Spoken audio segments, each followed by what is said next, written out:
Baik, selamat sore. Assalamualaikum warahmatullahi wabarakatuh. Jadi kita di Sungai Ciliwung ini pada sore hari. Jadi barusan saja hujan.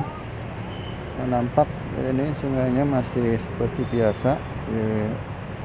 Airnya juga begitu tidak begitu keruh. Ini menunjukkan bahwa hujannya lokal. Artinya di lokasi ini hujan, sedangkan di daerah atas Gunung Salak itu hujannya tidak begitu deras, sehingga memang debit sungainya tidak begitu deras dan airnya tidak keruh.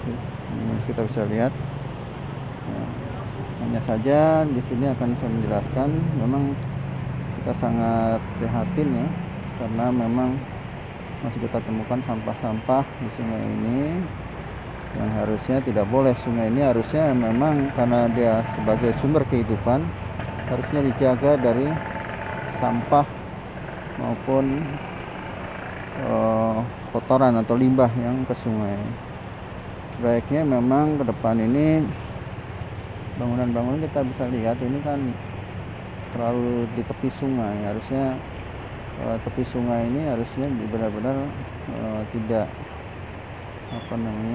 tidak digunakan bangunan seperti sebelah kiri ini yang baik, yang ideal seperti itu. Di sebelah kiri ini tanam pohon-pohon, atau kalau mau ya dibeton ya, dibeton. Jadi kalau di negara-negara Eropa itu atau di negara kota-kota besar yang baik itu biasanya dibeton, bisa dibeton, tetapi tidak membuang kotoran. Intinya tidak boleh membuang kotoran ke sungai apapun, entah itu kotoran apa dari dari rumah tangga gitu ya, air mandi dan sebagainya, harusnya tidak boleh dibuang langsung ke sungai. Harusnya diolah dulu baru dibuang ke sungai, sehingga sungai menjadi jernih dan ikan-ikan bisa hidup seperti itu. Nah, kalau di ujung itu kita bisa lihat ada bambu juga bisa gunakan untuk bagaimana bambu itu bisa melindungi tanah dari proses abrasi air sungai. Erosi oleh aliran sungai apabila dia banjir.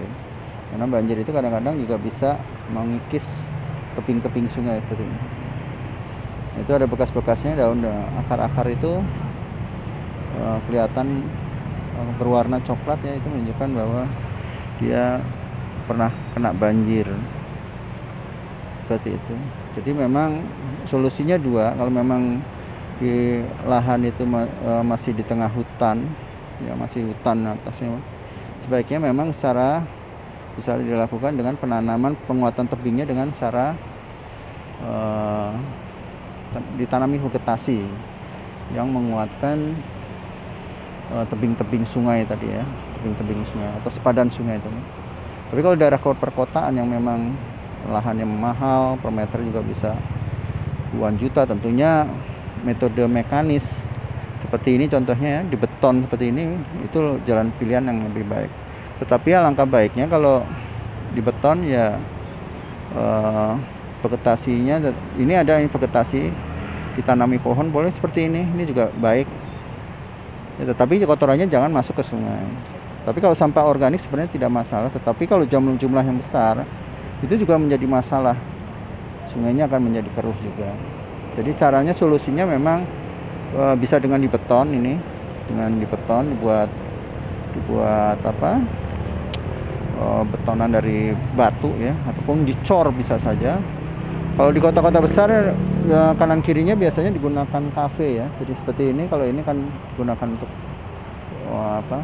warung-warung, itu bisa digunakan kafe, artinya ini bisa dirapikan gitu. Nah, jadi solusinya ada dua. Jadi kalau tebing sungai seperti ini, jadi bisa dengan mekanis di beton atau ditanami vegetasi seperti di ujung itu, dan ditanamin bambu. Tapi memang tetap air sungai tidak boleh dicemari dengan sampah, dengan limbah pabrik, limbah rumah tangga ya, kotoran-kotoran cucian dan sebagainya tidak boleh masuk sungai. Jadi sebaiknya memang air sungai itu menerima air-air yang sudah bersih, tidak air yang kotor dimasukkan ke sungai atau sampah-sampah dimasukkan ke sungai.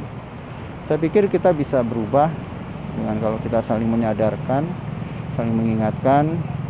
Insya Allah ke depan sungai-sungai di Indonesia akan menjadi jernih dan ikan-ikan juga bahkan akan banyak dijumpai di sungai-sungai kita ini. Demikian melaporkan dari Sungai Ciliwung. Terima kasih. Assalamualaikum warahmatullahi wabarakatuh. Selamat sore.